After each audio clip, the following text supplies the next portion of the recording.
You can listen to The Professional Left on iTunes, Stitcher Radio, or at our website, proleftpod.com, where you can also contribute to this podcast.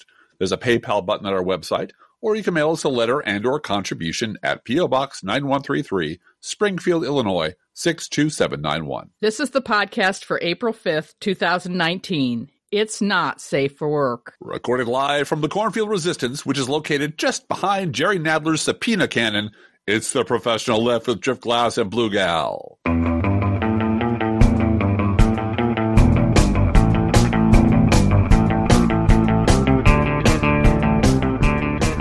Fire off another one, Jerry. Yeah, I'm having subpoena envy. So you go, boy.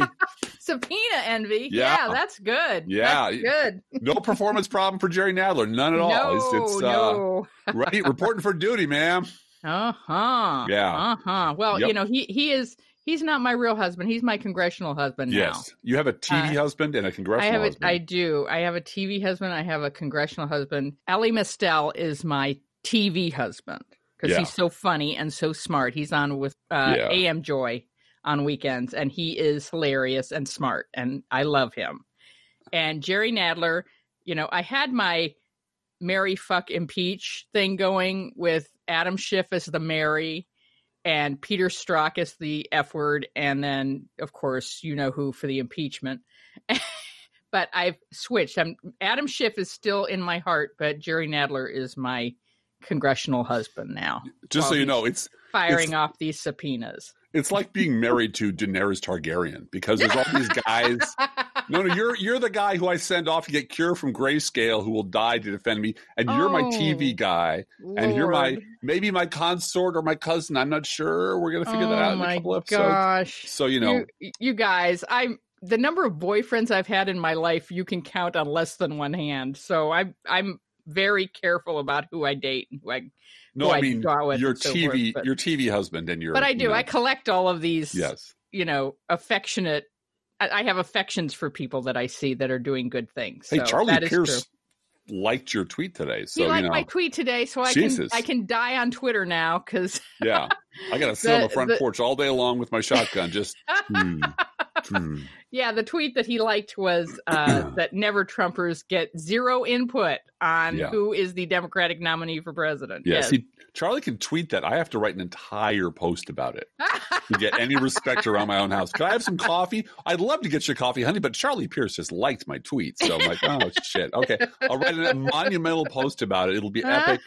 And 5 years from now, I can say, see. Oh yeah, but didn't Rick Wilson write a whole book about that? Fuck it.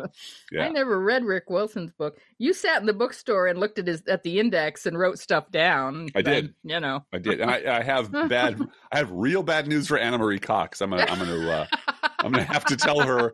I read the additional material in his book where he said, "Oh, don't worry." After teasing along and just basically lying to his very good friend Anna Marie Cox about. Oh, no, I'll tell you all about my voting pattern change, about how I voted in Florida, because that's the only actual offer of proof he ever made that he's not just full of shit. Yeah. Is that he would actually vote for Democrats. That's the important thing. Yeah, right. And he told her one story, and then he said, that's not really true, but it's happening really soon. And then that didn't happen. Then it's going to be in a magazine, and that didn't happen. Well, it's going to be in the additional material to my book. All I can tell you is, I didn't vote straight party ticket, but everything else, it's going to be all over my new book. It's going to be additional material. No. And then I looked at the additional material in his book, and all it says is, I didn't vote straight party ticket. So that's it. That's literally one sentence. So you've been jerked around, and I know he's your friend, and I hope he continues to be your friend. You know, you don't throw friends away casually, but my offer of proof from Never Trumpers is substantially higher than most people's, except it's really simple. You stay the fuck out of my party. You admit the Republican Party's been fucked up for 30 years, and you ask me as a Democrat, how can I help undo the damage I helped do? Yeah. That's it. Yeah. You confess, you atone, and we do go through 3 or 4 more steps, and you're cool.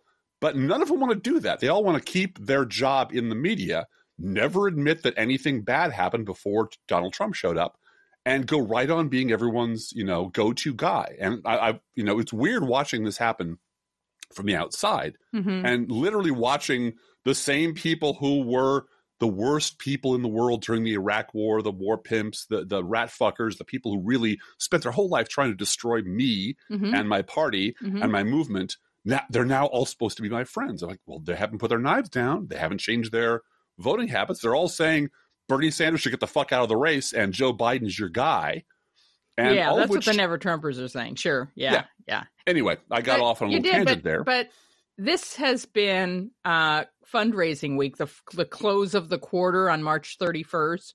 Yeah. And the misogyny and broness of the mainstream media and the guys, the all white guys who are paid by media outlets to track this sort of thing, tripping over themselves. And I'm not saying anything against Pete Buttigieg raising $7 million. No. Good for him. No. But to frame it as Kamala Harris's $12 million makes Pete Buttigieg's $7 million look huge. Yeah. You know, like Chris Cillizza, the most Cillizzic comment you could possibly make. It's makes you look awful to talk that way because we see you and we are catching you at this misogyny. It's absurd. I kind of believe this is not the only time in Chris Cillizza's life he's lied to a woman about size. You know, no, it's huge, honey. It's huge. Just look, compared to this pencil and this small pile of vegetables over here, it's huge. Trust me.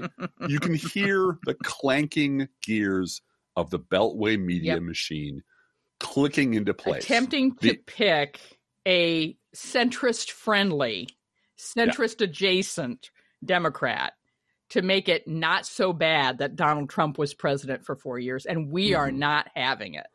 And and the established narrative across the board, the established narrative about Bob Barr, the established narrative about Democrats in disarray, the established narrative about nobody cares about Donald Trump's this or that, the established narrative about who Trump voters really are. They're just misunderstood, salt of the earth folks out there. And all of these are bullshit. Yep. They're all easily debunked. They're actually debunked by people who live in the real world all the time. But there is a tiny group of people in the media who've decided, no, this is what the country I wish existed looks like. So we're just going to use our overwhelming power that owning the cameras and the microphones gives us to foist this vision of America off on you, despite the fact it has nothing to do with your lived experience. And if you ever came into our house and sat at our table, you would tell us that, which is why we're never going to let you into our house and never going to let you at our table. So again, I went off on a tangent. That's all right. I'm going to go off on two other very short tangents. One is to talk just for a minute to Pete Buttigieg about and the rest of the particularly the white male candidates, because we now have a flood of white male candidates coming in and announcing. Tim Ryan is announcing. I filed, so just so you know. What? Yeah. I filed. Me. Here's the thing. I filed under the same party as Cleva Green. Cleva Green of Rake. Yes. I hate my sister and I don't stand for anything party. But you don't hate your sister. I love my sister, and there's certain things I do stand for, and I flap my jaw all the time. But the kind of what the fuck, and then he finds out, oh my God, I'm winning. Yes, right. Oh my God, right. Anyway, you were saying white guys. And who's the other one from Oregon? Oh gosh. Hold on a minute. They all look the same to me, honey. I don't see color. Well, they aren't all the same, but I don't see color. I see just contribution levels, honey.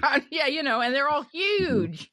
They're all huge. Michael Bennett of Oregon has announced that he's running. Right. And so we're going to have, I think because Biden has hesitated or looked weak, now there's these these white senators and white congressmen who are white male congressmen who are coming in to try to fill a hole or something with their hugeness. We're really getting off on that. Isn't that what white guys do? We're having a lot of conversation. Yeah. That's really a theme here, isn't it? It's not really a subtext. It's the actual text of this election. Apparently, Buttigieg has tried to make some analysis about 2016, and Joe Biden, of course, spoke before a group of trust fund or hedge fund investors about the failures of 2016 and so forth. And so I just want to give a little advice to the entire Democratic field about talking about 2016. Speaking as a voter and a Democratic activist. 2016 was a trauma that we are not over yet.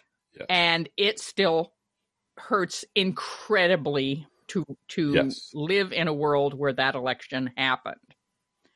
Mm-hmm. The only thing, in my personal opinion, the only thing Democratic candidates should be saying about the 2016 race is this. I, candidate, should not be running for president this year. Hillary Clinton should be running for re-election this year. The 2016 election was stolen by Putin, Facebook, the Republican Party that went right along with everything Trump was doing, and a complicit media, along with James Comey, who normalized Donald Trump as a legitimate candidate. And that's it. That's all you need to say. Yep. And if you don't want to hear it from me, listen to Rob Reiner. If you need to listen to another white guy with a microphone, he has been really good at articulating the pain of being a Democrat right now. And that the Trump presidency is a cancer on our democracy that must be cut out. So, like windmills, just like windmills. Yeah. We're going to get to windmills in a minute, but really, don't try to analyze anything that happened. No failures of the Democratic Party, nothing about, how we need to speak to one voter more than another, than change our tactic. You can change your tactics all you want to. Don't talk about it. The only thing you should say about 2016 is that was a stolen election. Yes, and Hillary Clinton should be running for re-election. And we need to fix our elections, including eliminating the Electoral College, increasing cybersecurity, regulating social media platforms, et cetera, et cetera. We need to prevent this from happening again. And also just wising up as voters. We need to do that too. No voter suppression. And get rid of voter suppression and mail-in ballots and paper ballots and all of the things that we've talked about. And one more thing, if I may ask, and learn from 2016. And what should you learn from 2016? You cannot trust the media. You cannot trust the media. They have established the narrative that this election is going to be, and they will wait through your 3-hour policy speech in which you speak about in excruciating detail, which will delight me, about Medicare for all and free college and green energy and everything else. They will wade through all that shit, ignore it all, and look for that one sentence fragment that fits into the Democrats in disarray, Democrats infighting. Is this good for Republicans? Is this good for John McCain? And that'll be the fucking story. Just accept that is that in this one particular, and for all the wrong reasons, Donald Trump is right. The media is not your friend. The media is your enemy. They're not a neutral arbiter. They have a story to sell. They've already decided what it's going to be, and they're looking for your place in it. And don't be a bone in their throat. Don't let them do it. And you know what? I've said this before, and I'll say it again. There's enough Democratic candidates that if all of you decided that the first time Chuck Todd asked you an asshole question, you would turn on him and ask him, what the fuck kind of question is that? What the hell is wrong with you? What in the God's name is wrong with you? What the hell is wrong with you and your whole goddamn panel? Why is this asshole over here? Why is Matthew Continetti on television at all, Chuck? Answer me that. If one or two people would just light a fire into these guys, for that. Because that's what and because that's what they're terrified of. They know that if they step out of line, Fox News and hate radio will bury them, which is why they don't do it. They just know that Democrats are nice people. They'll never shout. They'll never push back. They'll never slap me around.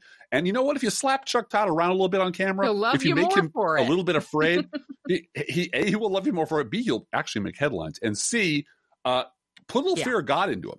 Make him the story. Make the incompetence of the media coverage of the 2016 election the story, and put him in the frame. Because I guarantee you women on Twitter are going to do that anyway. And they will love you for it. Yep, and they will love you for it. And you will get lots of attention if you do that. Driftglass, you and I were talking this morning about why you and I will never be president of the United States. So many reasons. So many reasons. But one reason is if I was president of the United States in 2020, I would call a press conference every other goddamn day. And any question that was asked, no matter what it was about, I would say, well, as I was saying to Sean Hannity last night, I'm going to have to ask Sean Hannity about that because, he sets policy. I haven't hired anyone from Fox News yet to find out if the Fed is even worth keeping. Right. I haven't put a pizza guy on the Fed yet. Just become Donald Trump for the first 5 minutes of every press conference and remind them of the dick they sucked for 4 years. And you just sat there until you just sat there and let him slap you in the face with it. And you let Sarah Sanders say, there are 4 oranges and get away with it time after time after time. And just, start your press conferences. They say Mexicans cause cancer. Mexican countries. The 3 Mexican countries cause cancer. 3 Mexican countries are the 3 most prevalent causes. And prevalent's a big word. I would never use that word. It's a smarty-ass word. Cause cancer. And just make them eat it. Fucking make every question they ask just some dumbass random answer pulled out of your ass. And just for a month, make them eat it. And just, it was okay for the last 4 years. It didn't push back ever. Your follow-up questions are all stupid. Yeah. Yeah. So I'm just going to actually drop trout and piss on you right now. Right. Because why not? You're not going to leave. You're dummies. You'll sit here and take it. If you dare leave, your boss will sack your ass and replace you with someone for half your pay who's half your age. There goes your 6-figure salary in your DC party circuit. Yeah. Yeah. So let's play the game, but let's play the game with the cards up, shall we? Let's all acknowledge who we are. You're all going to have to wear placards saying, I'm the dope from NBC. I'm the suck up from CBS. If you don't wear your placard, I'm not going to ask you. I'm not going to answer your question. But know this. Anything you ask, it's going to be 3 Mexican countries cause cancer. Oranges, cancer, Mexican oranges. This week's show is brought to you by freshly poured cat food. Freshly poured, freshly poured. Oh, my Lord, it's freshly poured. Whether it's pet store perfection or dollar store dreck, you can be sure your cat will sit there and wait for her freshly poured cat food. Freshly poured, freshly poured. Oh, my Lord, it's freshly poured. Yay! Yay. All right. We're going to start today with the news roundup, which is going to include a lot of chatting and asides because it's a very long news roundup and we thought we wanted to get through it. So it is. It's a short week and we're doing this Thursday. So please acknowledge with us that by tomorrow we might be under attack from Martians, and that's just the way things go. We know that. And this is a decision we've made. It allows us to have some perspective on the news rather than reacting to breaking news on Friday. And that's a choice that we've made. And we know it's a fire hose, and that's what it is. But this week, the House Democrats formally requested 6 years of Trump's personal and business taxes. And Steve Mnuchin, his loyal Treasury Secretary, said, nah, I don't think I want to do that. And it's going to happen anyway. I mean, I do love how the Ways and Means Chairman is handling this as a regular request from the Ways and Means Committee, like we always do. Yeah. And he's not giving interviews and he's not making a big deal about it. This is standard operating procedure that the IRS must respond because the law says so. That's it. Right. Trump's accounting firm wants to be subpoenaed before it will comply with a request for 10 years of Trump's financial records. That is understandable. And the Oversight Committee chairman said, yep, we'll do it. So, but that's understandable. They are protecting their reputation.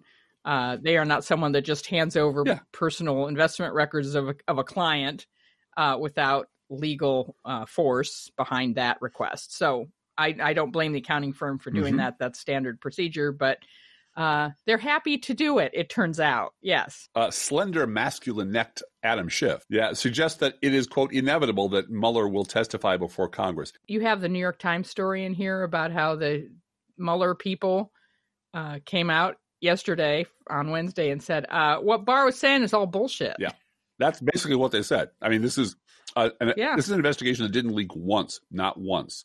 For 2 years, a little under 2 years. Yep.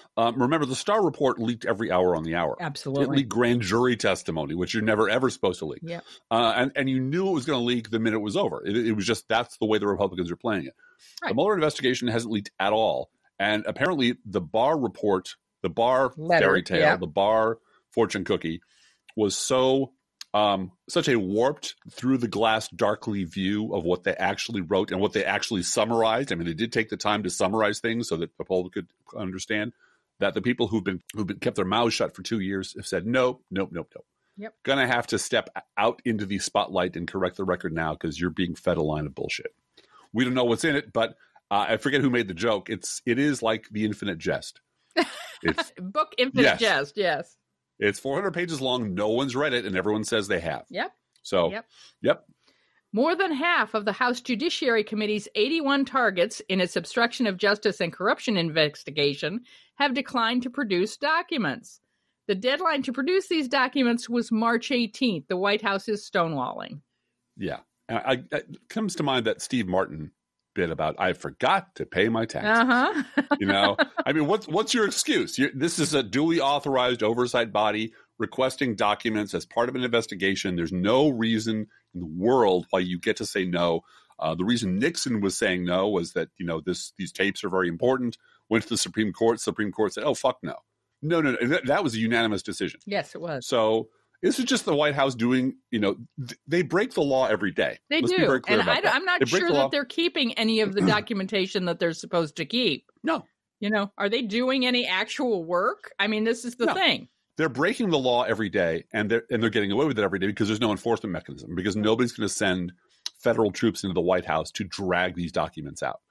But that would be the next thing to do would be to have a show of force. I don't want to see the White House turn into the Waco compound. Right. No. But I kind of like the idea of Boris Yeltsin on a tank in front of the White House drunkenly demanding, bring out the documents, or, whatever. This is my muddled memory of the fall of the Soviet Union, the rise of the Republic. But it would be kind of cool to see tanks around the White House with their artillery pointed inward going, we're giving you 12 hours to get this shit out. Not the people. The people are going to be fine, but you got to get those documents out. And then they say, we never made any documents. I mean, this is the thing that is so maddening, is every phone call that President Obama made to a world leader as not personal phone calls to his wife, not personal phone calls to his kids, phone calls that were made as an official capacity as president. Every single one of those phone calls was transcribed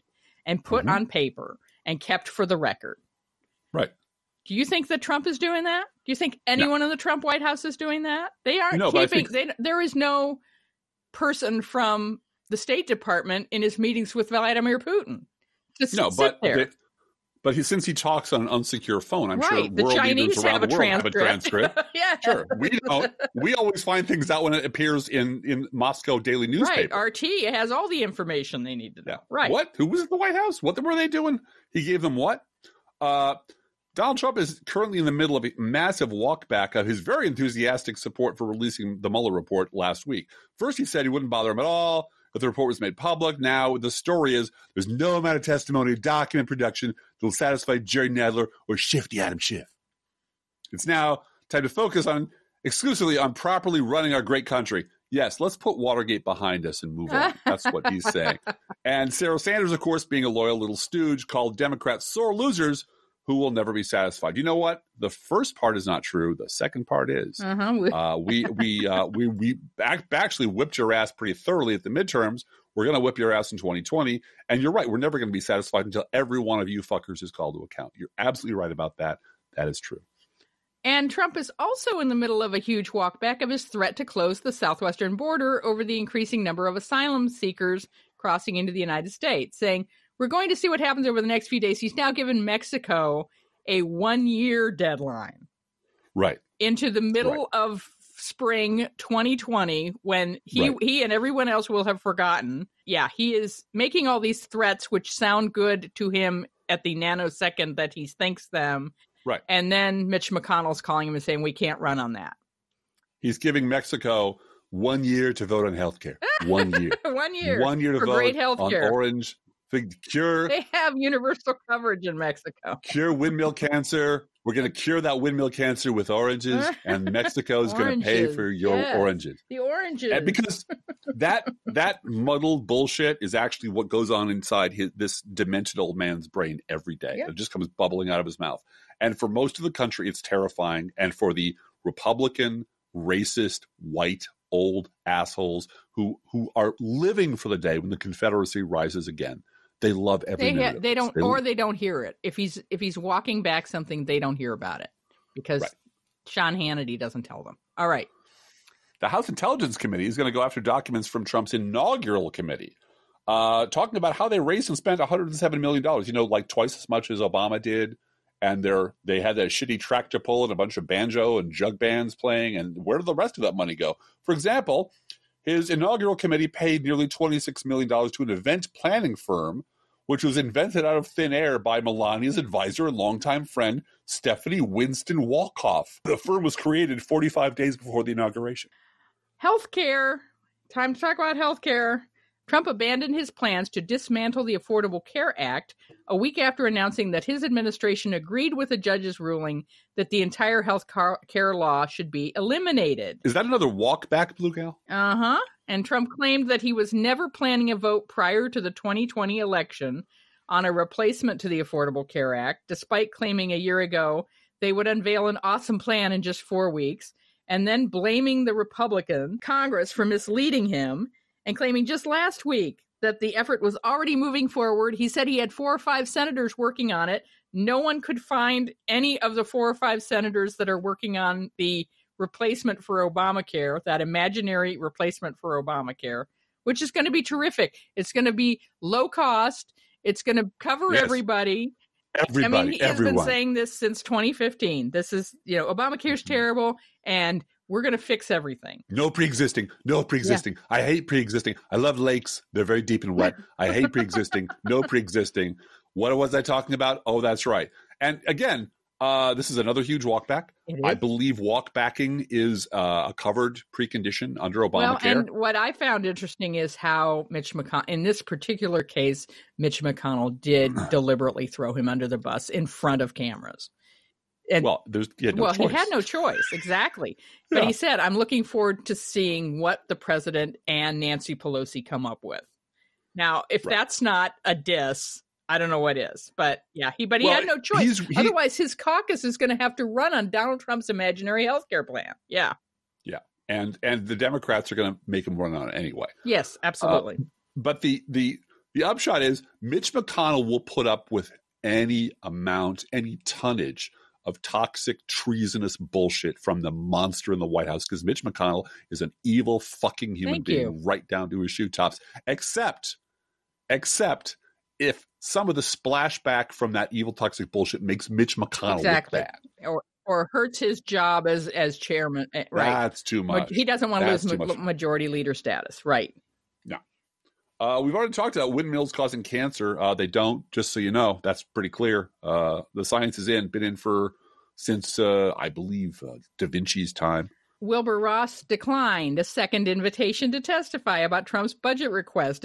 It's called Learning the Betsy DeVos Lesson, claiming that his scheduled appearance before a House Appropriations Subcommittee would be a distraction from the budget discussion. What is his job again? He's very busy, Blue Gal. I'm very busy. I'm going to the Dried Apple Festival. I'm entered as a dried apple. I'll be available in October. And then he falls asleep in his pudding, and a small staff of eunuchs carry him away and tuck him in for a week of naps. That's what he does. And then he gets up and starts talking about how the poors have plenty of money, and anyone can just take out a loan to buy milk. Why are they going to homeless shelters? Right.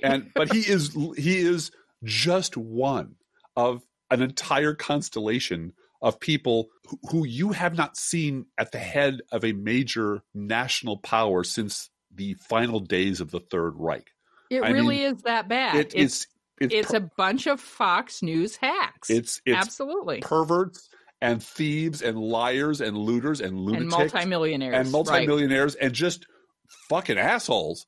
There's no decent person in the Trump White House anywhere. They're all scum. And this is like a unique opportunity to study what happens if Republicans get everything they've ever wished for. Wilbur Ross and Donald Trump and Mitch McConnell is their dream come true. And that's why I'm looping back a little bit. I'm happy to listen to any Never Trumper say anything they want, but at the end of the sentence, I want to hear you explain to me how your party got this way and when you think the problem started. Because if you sit there and lie to me about that, you will lie to me about anything else. And I'm sorry that you're embarrassed that your party is a racist dung heap. But as I recall, you spent most of your career shitting on people like me. And that didn't bother you. Well, and let's be clear, too. They spent their time shitting on people like you while hoarding huge paychecks. Yes. To run campaigns to get people elected. The worst people in the world, right. Right. And the payday for that is so huge. We talk about this fundraising that's going on. And Kamala Harris raised $12 million. That's great. Bernie Sanders raised $18 million. That's great. Pete Buttigieg, $7 million. Huge. Okay. They're raising millions of dollars, and many of them are raising millions of dollars in small donations, under $50. Right. That is a sign that the Democratic base is very, very energized and willing to put their money where their mouth is when it comes to deposing the cancer that is in the White House right now. Yeah. People on the right should be scared of that. That is energy. Money is energy in that regard. But where does that money go? It goes to ad buys. The ad buys are selected and purchased and negotiated by people who make $200,000 a month for 6 months. Right. Yes. That's what and turning down that money is not going to happen if you can get it. It is your work if you're running campaigns. So these Never Trumpers who are trying to straddle two horses at once of criticizing their party and still being open to working to get a Republican in office, they're doing it for the check. Steve Schmitting is now called. It's now called Schmitting. They're Schmitting, yeah. Schmitting all over the democracy is what they're doing. I haven't heard from him in a while. Well, he's busy. Since he ran off his own podcast. Yeah. He's busy giving Howard Schultz all that good advice that's bringing him up to 0.0001% in the polls. So Howard Schultz was on Fox and Friends this week, Driftglass. I'm sure he was. I'm sure I missed it. There's a whole bunch of things in this world I miss. I don't miss them, but they go sliding right past me. Mitch McConnell this week triggered the nuclear option to unilaterally reduce debate time on most of Trump's nominees. Democrats in turn charged McConnell with hypocrisy. Mitch McConnell then laughed and ate a baby. Yes, he did. Yeah. Because he doesn't give a rat's ass. And I liked what you said this week. I said, oh, my God, he's going to hell. And you said, no, he's not going to hell. He's not working to go to hell. No, he's going to Confederate heaven. Confederate heaven. When Mitch McConnell gets to the afterlife, he's expecting Nathan Bedford Forrest to be there and slap him on the back and welcome him into Confederate heaven. He's a monster. He's a fucking monster. There's a story to be written of Mitch McConnell getting into Confederate heaven and finding out he's black. Yeah, well, that's the thing. I'll leave that to Jordan Peele. He's a slave. Yes, that is a Jordan Peele movie ready to be made. But just a Twilight Zone episode. That's 30 minutes in and out. Good. Yep, that'd be great. Joe Biden's trying to get his feet under him. I have nothing more to say about that. I don't either. Good luck, Joe. Whoever let me repeat the standard issue thing you're going to hear from us for the next year. We will unstintingly support the Democratic nominee for president. Whoever it is, wherever they came from, whoever the nominee is, we're going to get out and knock doors for him or her and put our heart and soul into it. Period. Full stop. And if I may repeat, Blue Gal's wisdom. All I want to hear from any Democratic nominee is that I shouldn't be running now. Hillary Clinton should be running for re-election. Her election was stolen from her, and we need to get the people who stole that election the hell out of our White House. And that's it. And that's the only relitigation of 2016 that needs to happen, period. You don't need to say anything else. Donald Trump blamed Puerto Rico for being a mess and called his politicians incompetent or corrupt because I have a feeling someone tackled him before he got into more, I don't know, derogatory racial slurs that were on the tip of his tongue, because they always are. This is also the week where Trump announced that he wants to get rid of judges. He wants to get rid of judges, Driftglass. Yeah. I don't know what that means. It sounds a lot like a soccer stadium kind of solution to his problems. And I know that he dreams about that, but that's what Republicans want. They would like the people who disagree with them to be eliminated because it's inconvenient to have us around reminding them that they are, in fact, the real problem. Senior Trump administration officials overturned and granted at least 25 security clearances, including 2 current senior White House officials, to people who were initially denied by career employees for serious disqualifying issues in their backgrounds. And one of them was Jared Kushner. The House Oversight and Reform Committee voted to subpoena the former White House personnel security director, accused of overturning security clearances. Yeah. And the woman who was the whistleblower on this was treated like shit. She suffers from a rare form of dwarfism, and she has been discriminated against. She has been let go, suspended without pay for stupid shit that is clearly not the reason she's being suspended. And they have actually tried to move files that she needs to work out of her reach. Yeah. Which is, breaking all kinds of laws. Yeah. They don't care. So they don't care. The Department of Homeland Security, you may have heard of them, disbanded its domestic terrorism unit last year, saying that the threat of, quote, homegrown violent extremism and domestic terrorism, including the threat from white supremacists, has been significantly reduced. That is fucking opposite land. That is pure Orwell. That is ignorance is strength. War is peace. No, it's way, way up, and it's way, way up because the terrorist in chief is a guy named Donald Trump. Trump called the 2020 census meaningless if it doesn't include a citizenship question. Yeah. 2 federal judges have already ruled against that, and it's amazing. He also said on Twitter, of course, that the leftist mob, and everyone pointed to John Adams and Thomas Jefferson and the founding fathers, said, really? Because they're the ones that put this in the Constitution.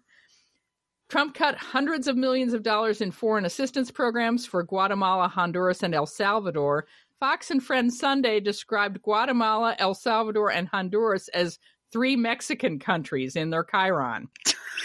A federal judge declared that Donald Trump's order to open oil and gas drilling in the Arctic and the Atlantic Oceans is illegal. Illegal. Thank you. And this is why Mitch McConnell wants all of those judges gotten rid of and replaced by young sociopath conservatives who will plunder everything, loot everything, take every one of your rights away from you, outlaw abortion, cut every regulation, cut taxes for everyone, and ignore your need for clean air and clean water. Yeah, that's the plan. The plan is to reduce this planet to an uninhabitable shithole with a few habitable zones that are being run by multi-billionaire oligarchs who are friends of Mitch McConnell.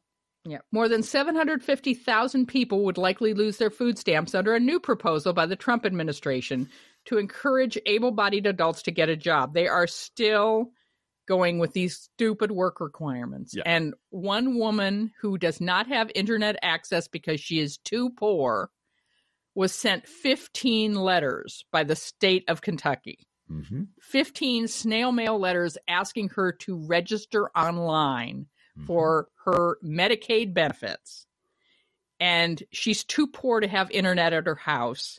It is creating a bureaucracy to punish poor people. That's what all of these work requirements are. Donald Trump has made at least 9,451 false or misleading claims since taking office. He's making roughly 21 false claims or misleading claims a day, up from his average of nearly 5.9 during his first year in office. 3 of those misleading claims are Donald Trump claiming for the 3rd time that his father was born in Germany. His father was born in New York City. Donald Trump is out of his fucking mind. I'm not sure if he's completely insane. I kind of think he is. Or he just likes fucking with his base. Well, and the idea that he'd be confused about the birthplace of his father and then spend time insisting that he must question the birthplace of Barack Obama. Yeah. Well, this is part of his, slow collapse of right in front of everyone. And this is really going to be studied for, the next 100 years. That what was wrong with this country, that this clearly demented, racist, dangerous scumbag reality TV star was allowed to continue when it was patently obvious to everyone. And who were these sycophants on a couch who said, "We love you, Mr. President"? Why weren't these people locked up? Why weren't these people driven from office? Why wasn't the righteous wrath of the American people brought down on these assholes like they should have been. And the answer is, well, there's no money in that. Yeah. It's not profitable.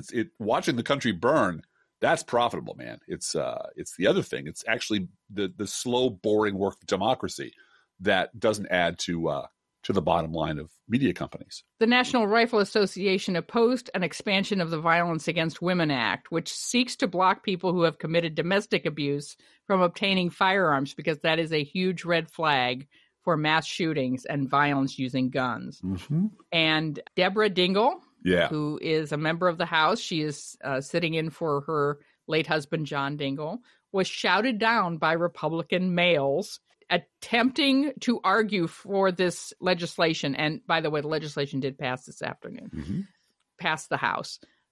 She stood up and said, do not be intimidated by the NRA. And we can't be intimidated because women are getting shot. Right. And that is what's happening. All right. You want to do Stephen Moore?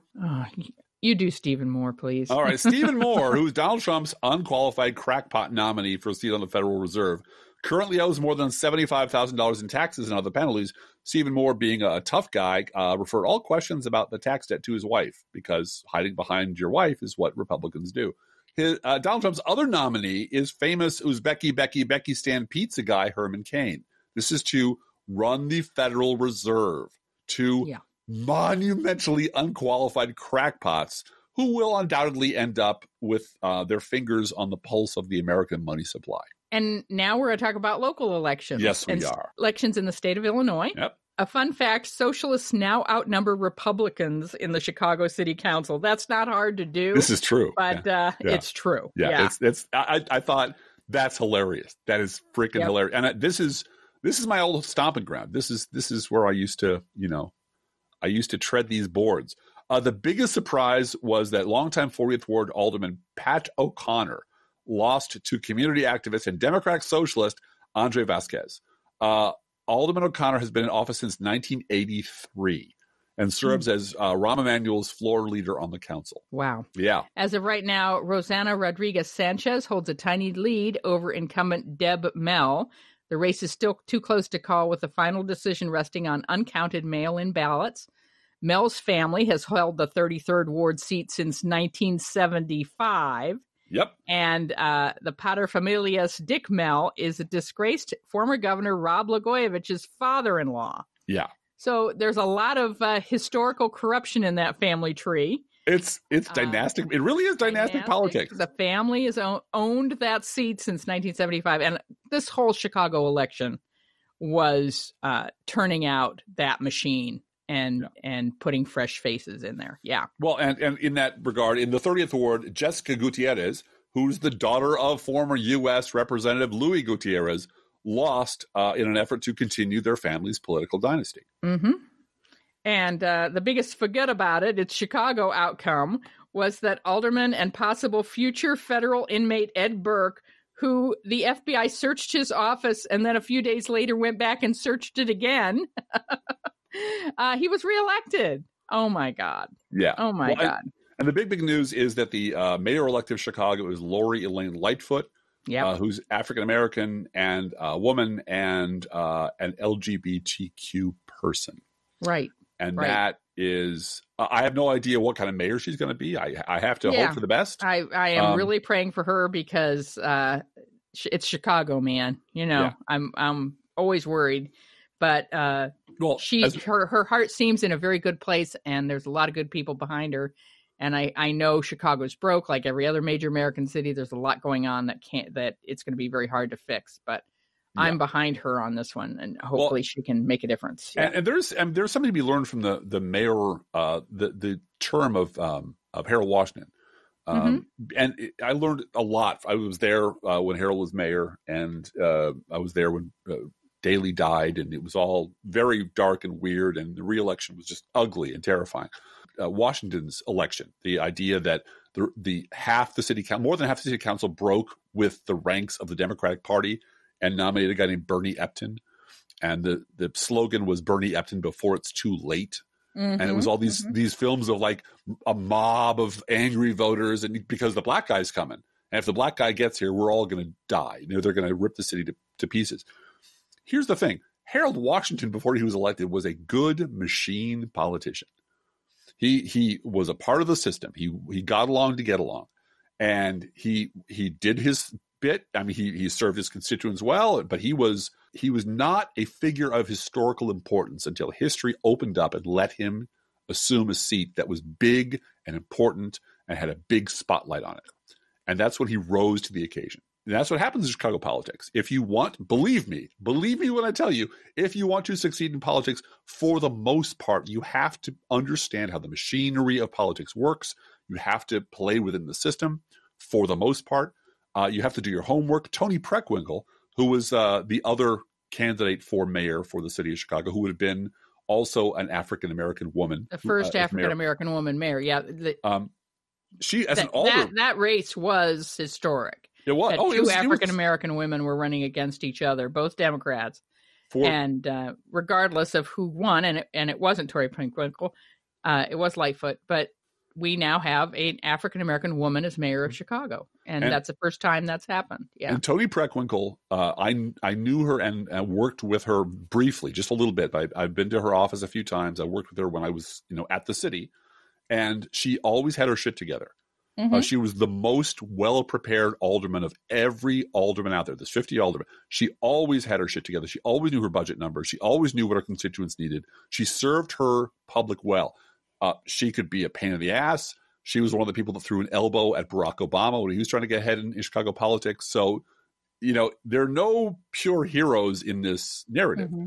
But she really had her shit together. And then she became Cook County Board chair. But she had to get elected within the system. Yep. There was no way that Toni Preckwinkle was going to come soaring in from some, as a pizza magnate or as a reality film star and become mayor of Chicago. That just was never going to happen. So I have great faith in people's ability to rise to the occasion. And Ms. Lightfoot's been given an amazing opportunity, and I really do wish her nothing but the best, because I love Chicago, and I wish that beautiful city just north of us all the best. Right. Let's go back to our notes and the talking about stuff, and particularly, let's talk about the two really bad tweets that came out today. Chris Stewart's was yesterday afternoon, but within the past 24 hours, these tweets have come out. Yeah. You want to read Katty Kay's tweet? Katty Kay, BBC's own Katty Kay, who's on the Morning Joe show, and she's in there to lend a little British flair to it. She speaks the British accent, and she's been on American television forever. It's like Mick Jagger, dude. You've been on the country 50 years. Lose the accent, okay? You don't need to talk that way anymore. But Katty Kay's the hot take on the upcoming election. And the Mueller report. Right? The Mueller report. That's the important part. Yeah, the Mueller report, and the risk for Dems is that the public narrative has already been formed, and they look like sore losers in keeping the story going. Keeping the Mueller story going. Because first of all, taking Sarah Sanders' own talking points, sore loser, and making that part of your story. Secondly, do you have some sort of magic romper room mirror that lets you see the public and understand what's happening with the public and the public narrative? Because in my experience, when pundits say the public, they mean the imaginary puppets in their head that they wish was the public that thought just like them. So Katty Kay is sitting there with no fucking idea how this country works at all, deciding that, the big risk for the Dems is that the public narrative may have already solidified. And then they're going to look like you don't know anything. Well, she's not even looking at the polls. I mean, one of the things that infuriates me about Morning Joe and shows like it is their usual obsession with polls, right? Yes. Looking at poll numbers, we see this, we see that. If she had looked at the polls, she would know that the majority of Republicans want the Mueller report, the actual report, to be released. So this is really just her masturbating. That's all it is. Yes. Well, it's the narrative. It's that we have to find Democrats are fucking up, Democrats in disarray. Yeah. They have to be screwing up somehow. They have to be walking around with one foot in a bucket. Right. And that's the only story we're going to tell. Mm-hmm. We're not going to talk about policy at all. We have to find a way to make this about how Democrats are really screwing up badly. Yeah. And this is my little contribution to that giant toxic narrative. Because if I don't toss in put my money on the table, toss my chips in, I'm out of the game. Right.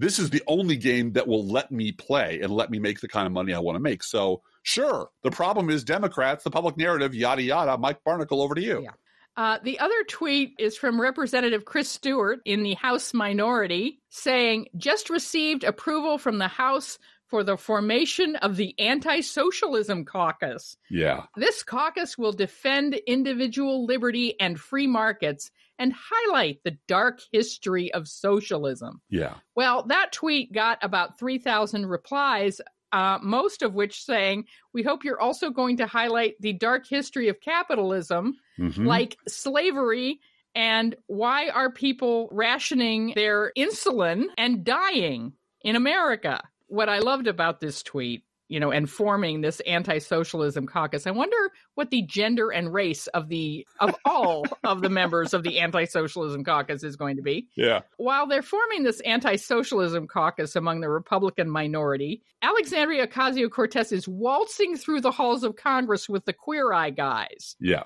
And Instagramming the whole thing. Yeah. They do not know what they are up against. No. They really don't.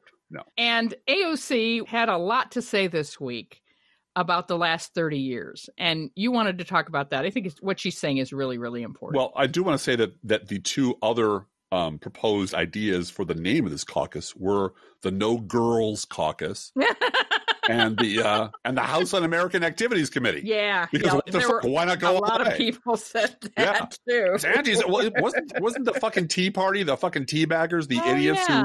and the Freedom Caucus. They're not freedom enough. They're not freedomy enough. We need another caucus that's even more free. An anti-socialism caucus, because girls, The girls are icky girls.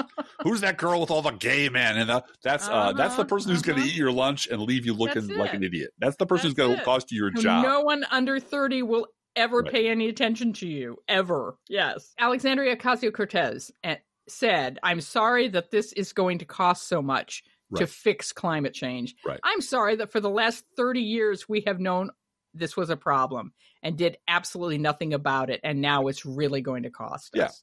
And you want to take that template and apply it to every problem we have. Healthcare, education, roads. We've known all along for 30 years. Right. We've known since Reagan that all of these things were a problem. And we decided, the government and the media conglomeration decided, no, we're going to let corporations run everything and hoard wealth. Right. That's what we're going to do.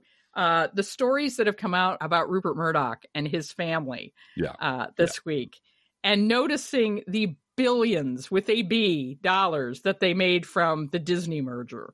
And it was $2 billion for each of the sons and $4 billion for Rupert. This is what our wealth in this country is going to, is media mergers. Isn't he dating Mick Jagger's ex-wife? He's married to Mick Jagger's ex-wife. Yeah, there's a pass-around group of women at that level.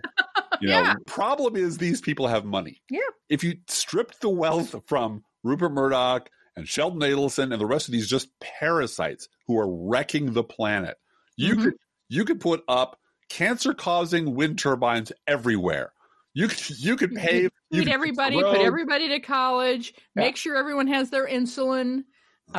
All of it. Yeah. And here's the thing: it's not plundering to give someone a present. It is taking money that is going to wreck the country. This is money that has been regulated and taxed and siphoned upward to create a hammer to destroy this country, to plunder it for more wealth. This is a reciprocating engine designed to wreck the country. We're not talking about taking that money and handing a little box of it to every person in America and say, here, go do stuff. We're talking about investing, doing exactly what the country used to do, investing in our people, investing in our roads, investing in an energy system, investing in the health of the people of this country, investing in their education, so that 10 years, 20 years, 30 years later, those investments will have created vastly more wealth than you invested in the first place. That's how the system works. And that system is broken, not beyond repair, because there are still people old enough to remember how it used to be. Now, it used to be pretty bad because women were excluded, minorities were excluded, all those things were bad about the system. But the idea of labor being first, of investing in your people first, that is where the great wealth of tomorrow is going to come from, is something that Ms. Cortez has captured perfectly. Because all of our problems are because you decided you weren't going to do shit about it for 30 years. And now it's going to cost a lot. You're right. Well, too bad. A, spend the money building a time machine and go back and bitch slap Ronald Reagan. Or B, fix it because it's going to break. It's breaking now. It's already broken. And the idea that, well, no, what we need is another Freedom Caucus that doesn't have girls in it is just like, no, people who think that need to be walled off from the rest of us. That unhealthy, sick little minority is eventually going to go the way of the dinosaurs. They're going to die off. But power needs to be pried out of their hands now because they're doing too much permanent damage to this country to let it go on. And that's why we have elections. Uh-oh. Hold on a minute. Somebody's coming in. Hello. We're almost finished with podcast. Okay, so. I just came home. I know, but I don't know. That's okay. You wanted to be where? I wanted to beat Rush Hour. Wow. Yes, good idea. Sounds like a bitter urbanite. Well, you know, Rush Hour in Springfield lasts 5 whole minutes. It's at 4:45. How dare you? It is not as bad as some other places I've lived. Street. I just don't like driving down 6th Well, that's true. It's pretty bad. 6th Street is pretty bad in rush hour. Yes, Cry me a river. Cry me a freaking river. Yeah. And parking. Yeah. We're going to put you on Lakeshore Drive in Chicago. Parking, it's a quarter for an hour. I mean, have you heard? Yeah, okay, fine. That's great. That's great.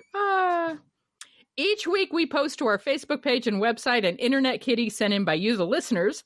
This week's Internet Kitty is Mouser, Maoser, a 5-year-old Himalayan who likes to sit on the back of his human's chair and watch the owner surf the internet and listen to podcasts. Yeah, well, that's called supervising. That's right. We have supervisors here in this house, too. That's supervising. You should visit Mouser at our Facebook page or website. You can send your Internet Kitty or other pet to us at our email address, proleftpodcast@gmail.com, or you can also write to both of us. Feel free to write us. We love hearing from you. Be aware that if you write us at any of our addresses, we reserve the right to read your email or U.S. Postal Service. Go Postal Unions! Letter on the air unless you say otherwise. Don't forget our gourmet coffee guideline. If you can afford to buy an espresso-based ice or hot beverage for yourself, buy one for us. This is not charity. This is our job. And $5 does make a difference. We want you to know that. If you've never donated, we don't keep your name or put your name in a database or sell your name and address information to anybody. We just thank you, and that's it. And it makes a difference to get a $5 donation from you. Specifically, I'm talking to you. So if you go out and buy a gourmet coffee for yourself, please buy one for us. Approximately 1% of our listeners support this podcast with a contribution, and you can too. See our website, proleftpod.com, for details. Our PayPal, postal address, buy me a coffee, all of those things are there, including merch. We have Both Sides Don't merch and Pro Left Podcast and DGBG merch, all there at proleftpod.com. And believe me, that in the coming year, your Both Sides Don't t-shirt will be the talk of the town. Oh my gosh, it sure will. That Both Sides Don't bumper sticker will get cold stares. It's coming on strong. I tell you, it's resurgent and it's ugly, and you should get merch to hold it at bay. Yeah, just to point out to people, Both Sides Don't. Please share our show on social media, and thank you so much. It tickles me so much to see that happening on social media, that you're talking about the show. When someone asks on Twitter what are good podcasts, people are saying, Professional Left is really great, and we appreciate that so much. You hear what they say about us on the Twitter, honey? We're on the Twitter. Oh, we're mentioned on the Twitter again. Oh, yay. Hey, Driftglass, how are the Internet Kitties doing this week? Oh, well, Gal, the Internet Kitties that formed the Kick Catty K out of the Cat Club caucus. Let's think about living. Think about living. Let's think about loving. Think about loving. Let's think about the hooping and the hopping and the bopping and the loving, lovey-dovey.